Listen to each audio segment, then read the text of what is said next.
네, 기초과정 이번 시간에는 부동산 거래 정보망이라고 하는 것과 공인중개사법 영역에 규정된 기본 의무부터 이제 본격적인 의무와 책임에 관한 규정들 펼쳐나가게 될 겁니다. 자, 일단 부동산 거래 정보망이라고 하는 단원 먼저 살펴볼 건데요. 앞서서 우리가 전속중개계약이라고 하는 제도에 대해서 살펴봤었죠. 전속중개계약은 개업공인중개사에게 보다 적극적이고 책임있는 중개를 실현하고 부동산 중개계약의 서면화 유형화를 정착시킬 목적으로 도입한 선진중개제도라고 했는데요. 그 전속중개계약이 1993년 이 법 4차 개정할 때 도입이 될 당시 또 하나의 선진중개제도로 도입한 제도가 바로 부동산 거래 정보망이라고 하는 겁니다. 그러면 부동산 거래 정보망이 무엇인가 하는 건데요. 부동산 거래 정보망은 개업공인중개사 상호 간의 중개 대상물의 중개에 관한 정보를 교환하는 체계, 이거를 부동산 거래 정보망이라고 합니다. 그런데 이 정보 교환 체계의 시스템은요, 컴퓨터 통신망입니다. 그러니까 하나의 인터넷 사이트라는 거죠. 인터넷 사이트인데 중개 대상물에 대한 정보를 공개도 하고 중개 대상물에 대한 정보를 검색도 하는 정보 교류 교환 시스템, 인터넷 사이트를 부동산 거래 정보망이라고 하는 겁니다. 그런데 유의해야 될 것은 개업공인중개사 상호간에라고 하는 표현이 현행법에도 남아 있거든요. 개업공인중개사 상호간이라는 말은 일단 쉽게 이해하시면 개업공인중개사 지들끼리만의 그 말입니다. 다시 말해서 개업공인중개사만 들어가서 정보를 공개할 수 있고 오직 개업공인중개사인자만 들어와서 정보를 검색할 수 있는 개업공인중개사 그들끼리만의 폐쇄적인 정보교환 교류 프로그램을 부동산 거래 정보망이라고 한다는 거죠.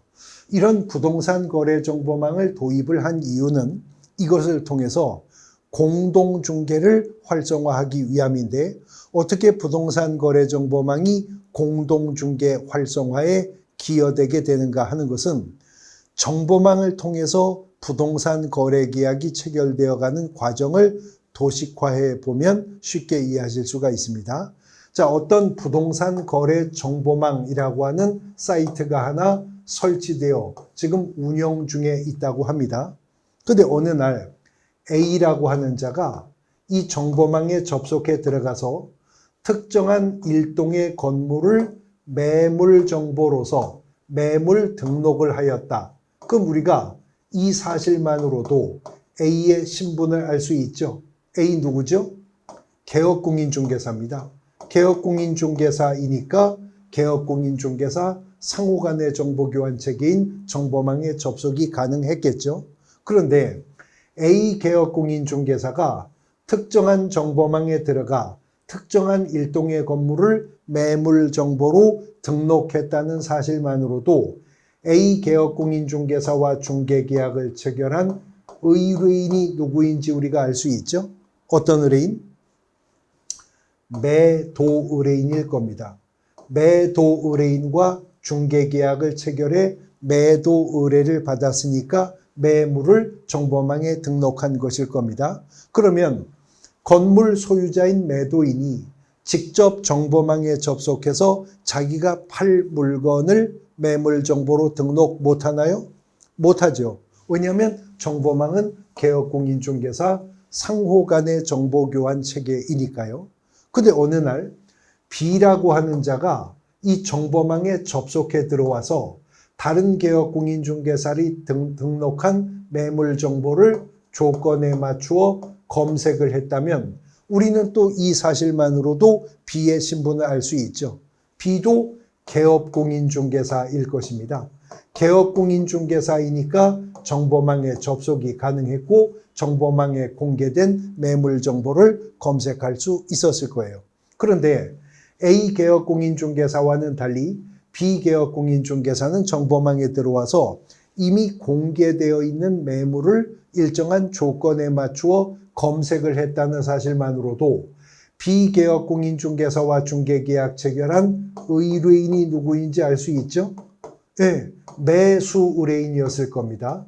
매수 의뢰인과 중개계약을 체결했으니 매수 의뢰인이 사겠다는 조건이나 가격에 맞는 물건이 정보망에 다른 개업공인중개사의 정보공개로 떠 있지 않을까 해서 들어와 본 거잖아요. 그래서 비개업공인중개사가 검색을 하다가 보니까 A개업공인중개사가 매도 의뢰인의 의뢰를 받아 정보공개한 이 물건이 자기와 중개계약을 체결한 매수 의뢰인이 찾던 조건이나 가격에 맞더라. 그러면 B개업공인중개사는 매물 정보를 등록한 A개업공인중개사에게 연락을 취하겠죠. 그리고 이제 A, B 두 개업공인중개사의 협력적 중개로 이 매도인과 저 매수인 간의 매매 계약이 체결되므로 중개는 완성되게 될 겁니다. 자, 이것이 정보망을 통해서 거래가 성사되어가는 아주 단순화된 도식입니다. 근데 우리나라에서 일반적인 중개 방식은 이런 방식이더라는 거죠. 어떤 일동의 건물을 매도하고자 하는 자가 자기 소유 건물을 매도하기 위해서 개업공인중개사의 조력을 받고자 한답니다. 그래서 이 매도인이 C라고 하는 개업공인중개사를 찾아가서 건물의 매도를 의뢰하여 C와 중개계약을 체결해 C의 매도 의뢰인이 되었어요. 그러면 C개업공인중개사가 건물의 매도 의뢰를 접수받고 독자적인 중개활동을 통해서 그 가격에 그 집을 사겠다는 의사를 갖는 매수 의뢰인을 찾아 그자와 중개계약을 체결하고 이제 C개업공인중개사의 중개로 이 매도인과 저 매수인 간의 매매계약이 체결되면서 한 건의 중개가 완성되게 될 건데 지금 이 도식에서는 하나의 중개 대상물에 대해서 한 건의 거래가 성사될 때까지 C개업공인중개사 혼자 이 중개 완성을 이끌어냈죠. 이런 중개를 단독 중개라고 합니다. 근데 정보망을 통해서 거래가 성사되어가는 과정을 보면 하나의 중개 대상물에 대해서 한 건의 거래가 성사될 때까지 A, B 두 중개업자의 개업공인중개사의 협력적 중개가 있었죠. 이런 방식의 중개를 공동중개라 합니다. 그런데 공인중개사법상 중개는 단독중개도 인정되고 공동중개도 인정되지만 단독중개보다는 공동중개가 활성화되는 것이 정보공개, 또 유통촉진, 공정한 부동산 거래 질서 확립에 기여하는 바가 크기 때문에 공동중개를 활성화하기 위한 수단으로 부동산 거래 정보망이라고 하는 제도를 도입을 했다라고 하는 거죠. 정보망을 도입한 취지에 대해서 이해가 되시죠? 근데 문제는 이런 정보망을 아무나 무분별하게 설치 운영하면 오히려 그것이 거래 질서에 문란을 초래할 수가 있기 때문에 이런 정보망을 설치하여 운영을 하려면 국토교통부 장관의 지정을 받아야 한다는 거죠. 그리고 부동산 거래 정보망을 설치 운영할 자로 국토교통부 장관에게 지정을 받은 자를 이 법에서 거래정보사업자라고 부르기로 한 것입니다. 정리하면 부동산 거래 정보망은 개업공인중개사 상호 간의 정보교환 프로그램, 인터넷 사이트고 정보망은 개업공인중개사 상호 간의 정보교환 책임으로 정보망 이용은 누구만 할 수 있다? 개업공인중개사만 할 수 있다. 근데 그런 정보망을 설치하여 운영하려면 누구에게 뭘 받아야 된다? 국토교통부 장관에게 지정을 받아야 하는데 지정을 받은 자를 뭐라고 한다? 거래정보사업자라고 칭하게 된다라고 하는 거죠. 그래서 거래정보사업자가 되기 위한 지정의 요건과 절차 등을 이제 공인중개사법이 규정하게 되는 것인데 일단 거래정보사업자가 되려면 대전제로서 전기통신사업법상 부가통신사업자, 전기통신사업법상 부가통신사업자로 신고된 자로서 추가되는 4가지 요건을 더 갖춰야 된다. 그럼 이것까지 치면 5가지잖아요. 그러므로 오지선다형으로 출제되는 객관식 시험 문제에서 거래정보사업자 지정의 요건을 묻는 문제가 자주 출제되게 되는 겁니다. 일단은 거래정보사업자가 되려면 부가통신사업자로 전기통신사업법상 신고된 자이어야 한다는 것인데, 이 부가통신사업자라고 하는 것은요, 전기통신사업법상 KT, SK텔레콤, LG U+, 이런 자들을 기간통신사업자라고 하거든요. 이런 기간통신사업자들이 설치한 통신회선이나 통신망을 이용해 사업을 하는 사업자를 부가통신사업자라고 부릅니다. 대표적으로 카카오톡 서비스 같은 거 부가통신사업자인 거죠. 그래서 부가통신사업자이어야 하고, 그 다음에 이제 지정의 요건으로서 정보망에 가입 이용 신청을 한 개업공인중개사의 수가 500명 이상은 되어야 하는데, 그 500명 이상은 둘 이상의 시도에서 각각 30명 이상은 분포되어 있어야 한다는 거죠. 거래정보망을 지정받으려면, 거래정보사업자로 지정받으려면 500명 이상의 개업공인중개사들에게 가입 이용 신청을 받았어야 한다. 이거는 군소정보망이 설립되는 것을 입법의 지정 요건으로 차단하겠다는 의도죠. 근데 그 500명이 적어도 2개 이상의 시도에 30명 이상씩은 분포되어 있어야 한다는 것은 어느 한 지역만 편협하게 운용되는 정보교환 체계는 안 된다. 어느 정도는 광역화된 조직 체계로 구축 운영될 것을 요구하고 있는 부분입니다. 그 다음 두 번째는 정보처리기사 1명 이상, 공인중개사 1명 이상을 확보해야 한다는 전문 인력 확보 규정을 두는데, 본질적으로 부동산 거래정보망은 컴퓨터 운영 체계이니까 컴퓨터 전문가가 있어야 되겠죠. 그래서 정보처리기사 1명 이상 확보를 요구하는 건데, 그 컨텐츠가 부동산 정보가 교류 교환되는 체계이잖아요. 그러므로 부동산 전문가인 공인중개사도 1명 이상 확보해야 한다는 겁니다. 이런 정보망은 적어도 500명 이상의 개업공인중개사에게 가입 이용 신청을 받았어야 한다고 하니, 적어도 500명 이상의 개업공인중개사가 동시에 주 전선망에 접속해 들어와도 서버가 다운되는 일이 있으면 안 되겠죠. 그러니까 가입 이용 신청한 개업공인중개사들이 이용하는데 불편을 주지 않을 정도의 국토교통부 장관이 정한 일정한 용량과 성능을 갖춘 컴퓨터 설비를 확보할 것을 요구하게 되는 겁니다.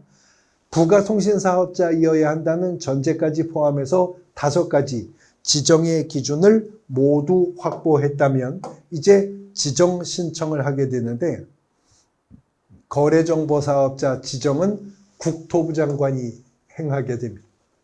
중개사무소 개설 등록은요, 중개사무소가 속한 지역을 관할하는 시장군수구청장이 등록관청들이었었죠.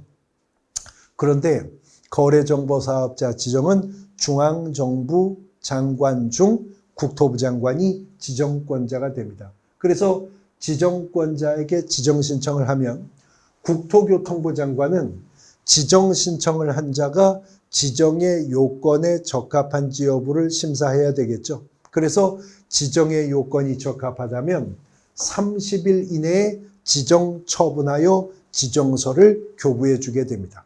그러면 지정서를 교부받은 자는 지정받은 날로부터 3달 안에 3개월 이내에 어떻게 정보망을 운영할 것인지 이른바 운영규정이라고 하는 것을 제정해서 다시 국토부 장관에게 승인을 얻고 이제 승인받은 운영규정대로 부동산 거래정보망을 운영해야 됩니다. 만일 운영규정을 변경하고자 한다면 다시 변경 승인을 얻어야 하며 변경 승인이 있어야 변경된 운영규정대로 부동산 거래정보망을 운영하게 되는데, 이런 정보망의 운영은 지정을 받았다면 정당한 사유가 없을 때에는 1년 이내에 설치 운영을 시작해야 됩니다. 만일 거래정보사업자 지정을 받아 놓고도 정당한 사유가 없음에도 1년 이내에 정보망 설치 운영하지 않으면 국토교통부 장관은 지정을 취소할 수 있습니다. 상대적 지정 취소 사유인데요. 공인중개사법은 공인중개사법에 지정을 취소할 수 있는 사유 5가지 중 하나가 지정을 받고도 정당한 사유가 없음에도 1년 이내에 정보망 설치 운영하지 않은 사유가 있기 때문에 그렇습니다. 그러면 개업공인중개사는 등록을 하고 언제까지 업무 개시해야 된다? 배우셨는데 개업공인중개사는 3개월이었죠. 등록을 하고도 3개월이 경과하도록 업무 개시하지 않으면 휴업신고 위반으로 판단될 것이라고 우리가 휴폐업 등의 신고에서 배웠기 때문에요. 근데 거래정보사업자는 1년 이내에 정보망 운영해야 됩니다. 자, 부동산 거래 정보망을 설치 운영하는 자가 누구라고요? 거래정보사업자. 그런 정보망을 이용할 자격은 누구에게만 부여된다고요? 개업공인중개사. 그러면 운영의 주체인 거래정보사업자와 이용의 주체인 개업공인중개사 간의 권리 의무 관계가 발생하겠죠. 먼저 정보망 설치 운영의 주체인 거래정보사업자는 정보망을 운영할 때는 개업공인중개사에 한하여 정보공개 의뢰를 받아야 한답니다. 당연하죠. 부동산 거래 정보망은 개업공인중개사 상호 간의 정보교환 체계였었으니까. 그 다음 거래정보사업자는 개업공인중개사가 의뢰한 내용과 다르게 정보를 공개하면 안 된답니다. 또 거래정보사업자는 개업공인중개사에 따라 차별적으로 정보공개 의뢰를 받아도 안 된다는 것인데 이러한 의무를 위반한 거래정보사업자는 지정이 취소될 수 있을 뿐만 아니라 이런 정보공개 방법 위반은 1년 이하의 징역 또는 1,000만 원 이하의 벌금형에 속하는데 거래정보사업자로서는 유일한 행정형벌 사유입니다. 우리 공인중개사법 행정형벌은 3년 이하의 징역 또는 3,000만 원 이하의 벌금형이 아니면 1년 이하의 징역 또는 1,000만 원 이하의 벌금형, 3년 3천 아니면 1년 1천 둘 중에 하나인데 3년 이하의 징역 또는 3천만 원 이하의 벌금형에 해당하는 사유 중에는 거래정보사업자를 대상으로 하는 거 없어요. 1년 이하의 징역 또는 1,000만 원 이하의 벌금형에 해당하는 사유 중에 유일하게 거래정보사업자를 대상으로 만든 형벌 사유가 바로 정보공개방법 위반인 겁니다. 한편 정보망 이용은 오직 개업공인중개사만 할 수 있는 것이라고 했죠. 근데 개업공인중개사는 거래정보사업자에게 정보망의 물건 공개 의뢰를 할 때는 거짓된 사실을 공개 의뢰하면 안 된답니다. 그리고 정보망에 공개가 되어 있는 물건이 거래가 성사되면 개업공인중개사는 지체 없이 거래정보사업자에게 그 물건 거래가 성사된 사실을 통보해 줘야 한다는 거죠.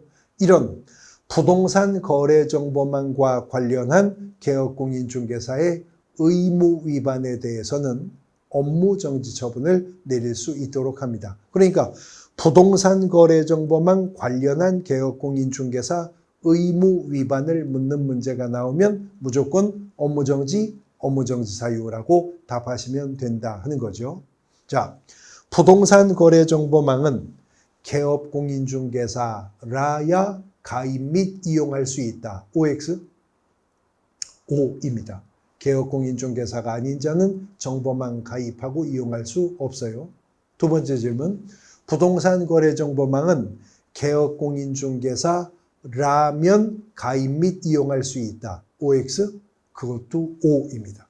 정보망은 개업공인중개사라야 가입 이용이 가능하며 개업공인중개사라면 종별이 무엇이든 정보망 가입 이용할 수 있습니다. 그런데 앞서 우리가 잠깐 살펴본 부분이긴 한데요.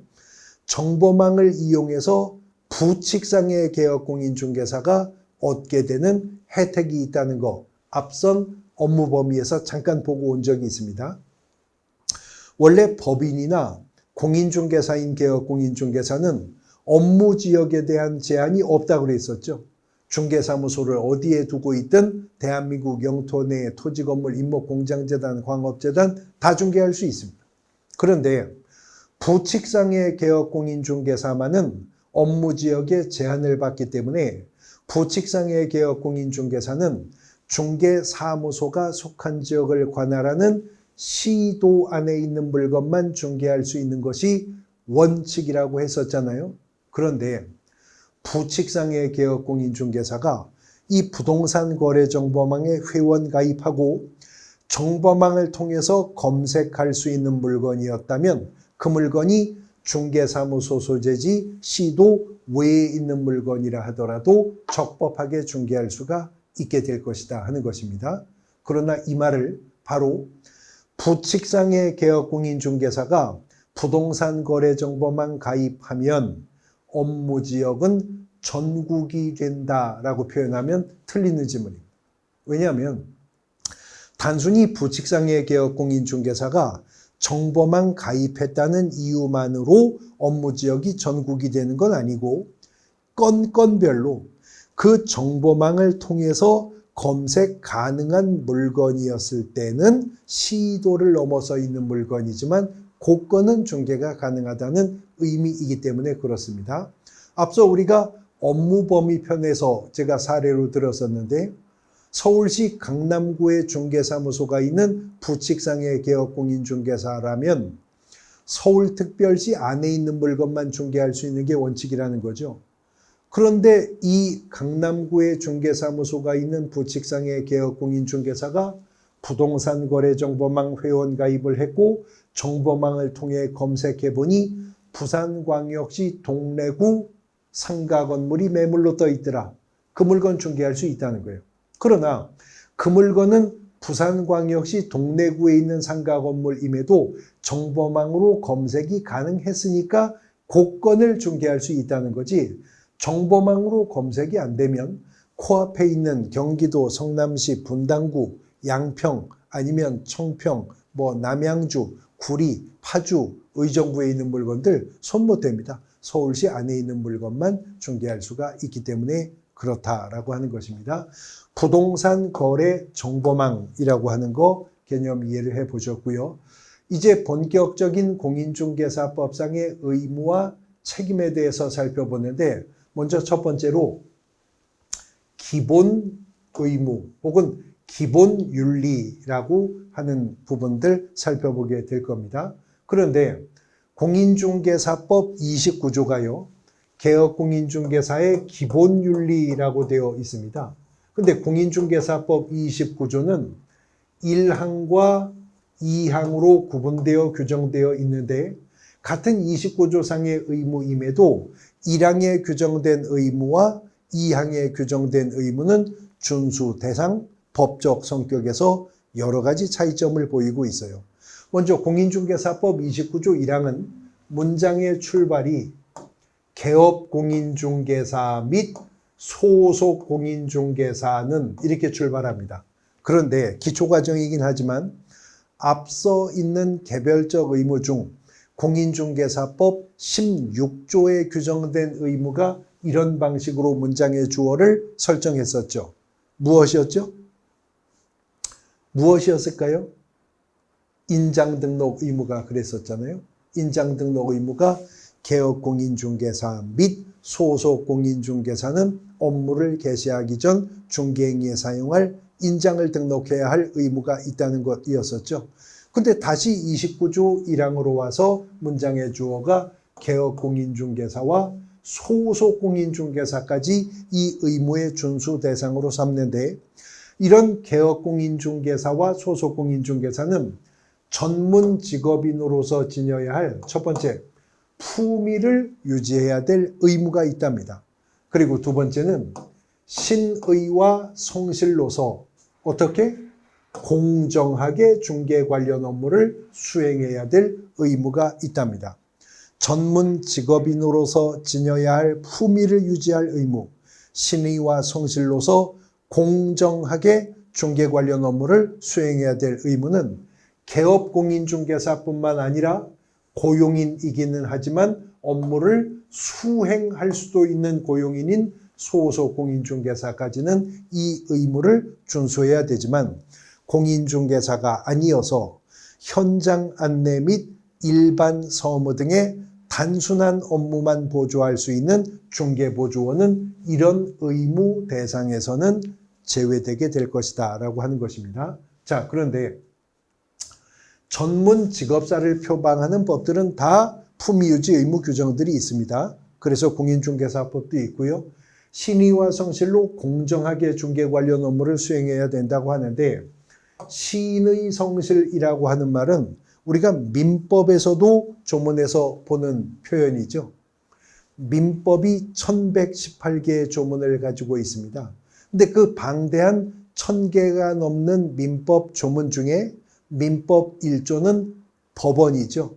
민사에 관해서 법률의 규정이 없으면 민사 관습에 없으면 조리에 따른다는, 그리고 바로 민법 2조 1항에서 이 말하죠.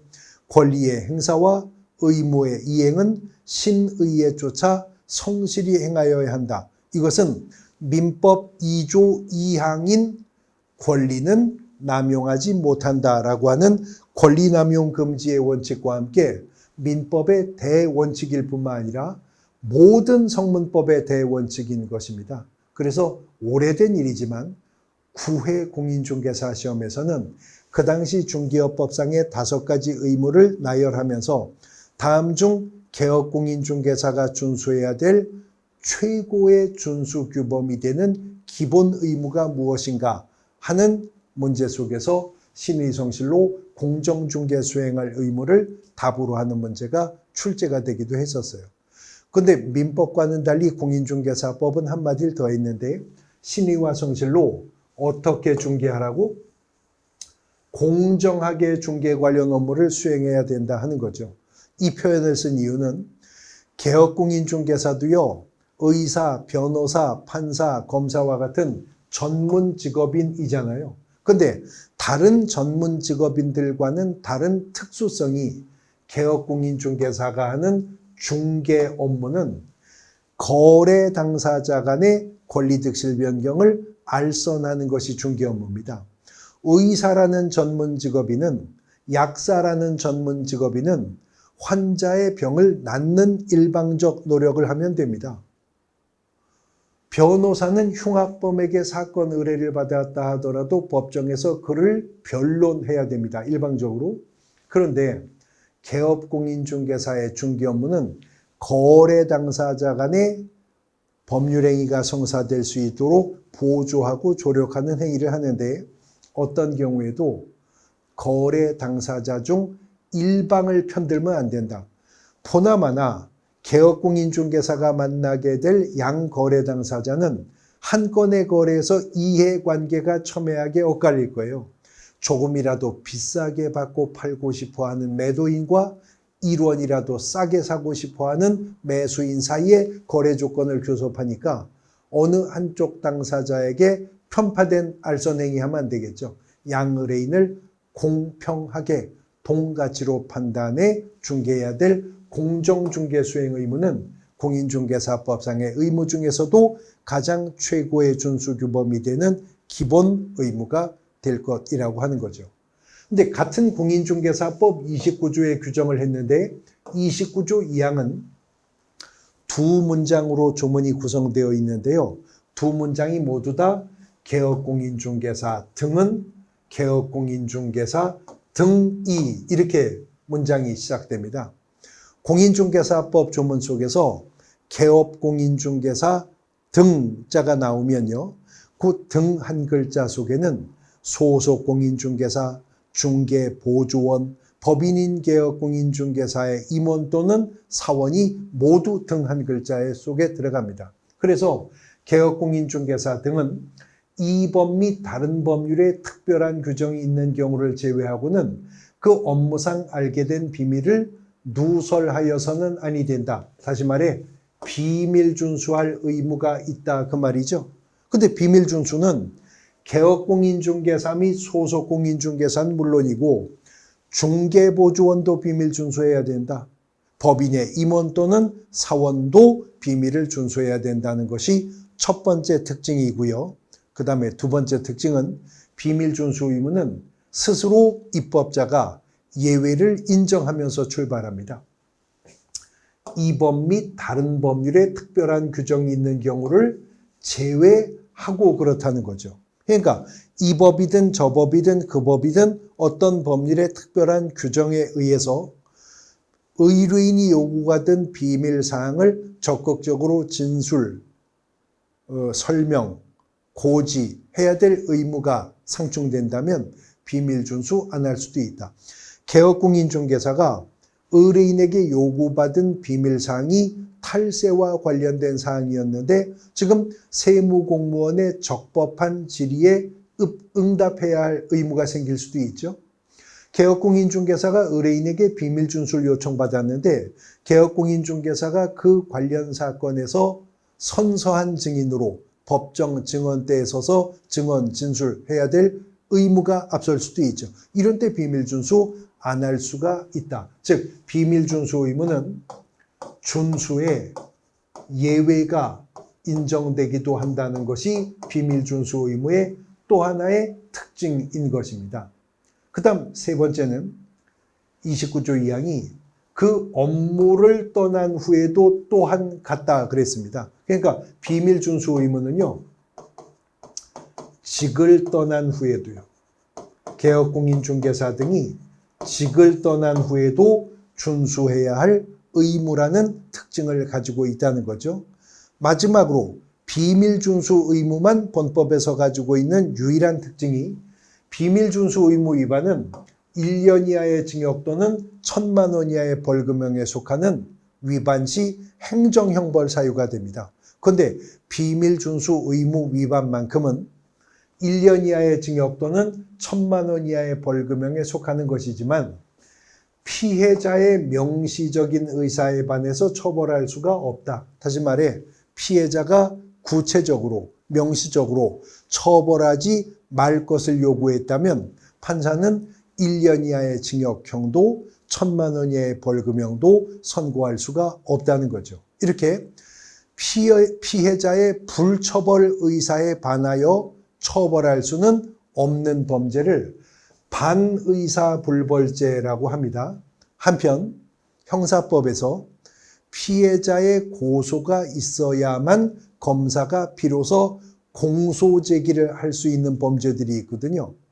단순한 폭행죄 또는 모욕죄 같은 것들이요. 근데 그런 것을 일컬어서 친고죄라고 합니다. 근데 공인중개사법 위반 행위 중에는 친고죄가 없어요. 피해자의 고소가 있어야만 공소 제기할 수 있는 위반 행위가 없습니다. 그러므로 비밀 준수 의무 위반한 자에게는 피해자의 고소가 없어도 인지수사 과정에서 기소할 수 있어요. 그런데 피해자가 처벌하지 말 것을 요구하면 처벌할 수 없는데 이걸 뭐라고 한다고? 반의사불벌죄라고 합니다. 공인중개사법 위반 행위 중에는 친고죄는 존재하지 않는다고요. 근데 공인중개사법 위반 행위 중 반의사불벌죄에 적용을 받는 의무가 딱 하나가 있는데 그게 바로 비밀 준수 의무라고 하는 점에서 비밀 준수 의무는 중요한 특징을 가지고 있는 겁니다. 자, 어쨌거나 기본 의무 중에서 품위를 유지할 의무, 신의와 성실로 공정중개 수행할 의무는 공인중개사법이 29조 1항을 통해 규정하고 있다고 했습니다. 비밀을 준수할 의무는 공인중개사법이 29조 2항을 통해 직접 규정하고 있는 기본 의무입니다.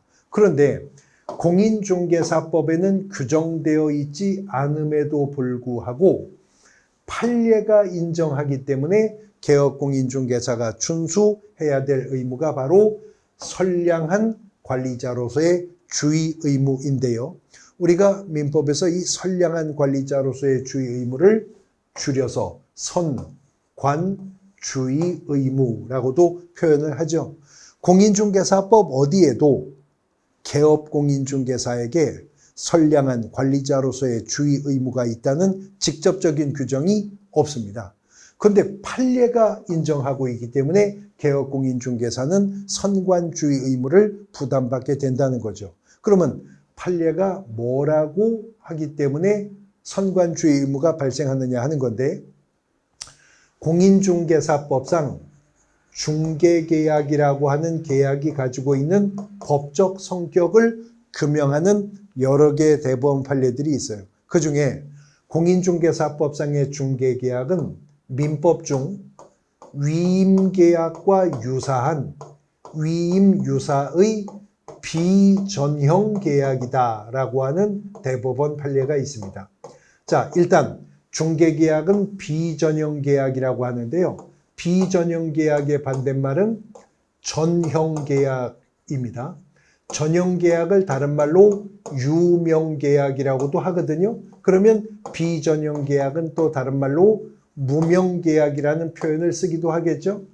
계약을 구별하는 여러 가지 구별 기준 중에 계약을 전형 계약과 비전형 계약으로 구별하는 기준은 아주 단순합니다. 우리 민법 채권편에는 15가지의 계약이 민법 채권편에 규정되어 있죠. 매매, 교환, 임대차, 소비대차, 사용대차, 고용, 도급, 위임, 종신정기금, 임치 등등. 그 민법이 15가지 계약을 채권 강론에 규정하고 있는데, 민법이 직접 정한 15가지 계약을 전형계약 혹은 유명계약이라고 해요. 근데 민법 채권편에 15가지 계약이 규정되었다고 해서 계약은 그 15가지 중 어느 하나의 방식으로만 체결 가능한 건 아니죠. 왜냐하면 계약 자유 원칙은 내용 결정의 자유도 있고 방식의 자유도 있으니까요. 그래서 민법이 규정하고 있지 않은 계약을 일컬어 비전형 계약, 무명 계약이라고 합니다. 그러나 민법에 규정되지 않았다고 해서 우리에게 다 생소한 계약들은 아니에요. 보험 계약 체결 안 하신 분 안 계시잖아요. 매일 출퇴근하거나 등하교할 때 대중교통 이용하면 운송 계약을 이행하게 되시는 거잖아요. 또 뭐 교재 출판 계약, 학원 강의 계약, 인터넷 수강 계약 이런 건 민법에 없거든요. 이런 계약을 비전형 계약이라고 하는데, 민법에 규정된 15가지 계약 중에는 중개계약이라는 계약은 민법에 없어요. 그래서 중개계약도 보험계약, 운송계약, 출판계약 등과 같이 비전형 계약의 일종인데, 민법이 전형하고 있는 계약 중에는 위임이라는 계약과 유사하다, 비스무리하다는 거죠. 그래서 중개계약 관계 속에서 중개의뢰인으로부터 중개의뢰를 받게 되는 개업공인중개사의 지위는 판례가 위임계약에서 위임인으로부터 특정한 사물을 위임을 받는 수임인의 지위와 매우 유사하다고 판례가 보는 겁니다. 그런데 민법이 681조에서요. 민법이 681조에서 위임계약에서 위임인으로부터 위임받은 수임인에게 선량한 관리자로서의 주의로 타인의 사무 처리할 의무를 민법이 681조에서 규정하고 있거든요. 근데 대법원 판례는 중개계약 관계 속에서 개업공인중개사는 위임인으로부터 위임받은 수임인의 지위와 유사하니 공인중개사법에 별도의 규정은 없다 하더라도 일반법 보충 적용의 원칙에 의해서 민법상 위임계약에서 위임인으로부터 위임받은 수임인이 준수해야 된다고 규정한 선관주의 의무는 공인중개사법상의 개업공인중개사도 동일하게 준수 의무가 있다라고 판례가 인정을 했다는 거죠. 그래서 대법원 판례와 학설에 의해 부담을 받는 거지, 공인중개사법의 직접적 의무 규정이 있지는 않은 의무로서 선량한 관리자로서의 주의 의무가 또 존재하게 될 것이라는 거죠. 어쨌거나 이런 의무는 다소 선언적 성격을 가지고 있는 추상적 의무로서 기본 윤리, 기본 의무인 거죠. 이제 개별적인 중개 활동 과정에서 개업공인중개사가 실천적으로 수행해야 될 구체적인 의무와 책임들이 여기에 뒤를 이어서 이제 나열되게 될 것인데, 중개대상물 확인 설명 의무, 확인 설명서 작성 의무, 중개 완성 시 거래계약서 작성 의무 등이 펼쳐지게 될 겁니다. 이어지는 시간에 보도록 하겠습니다.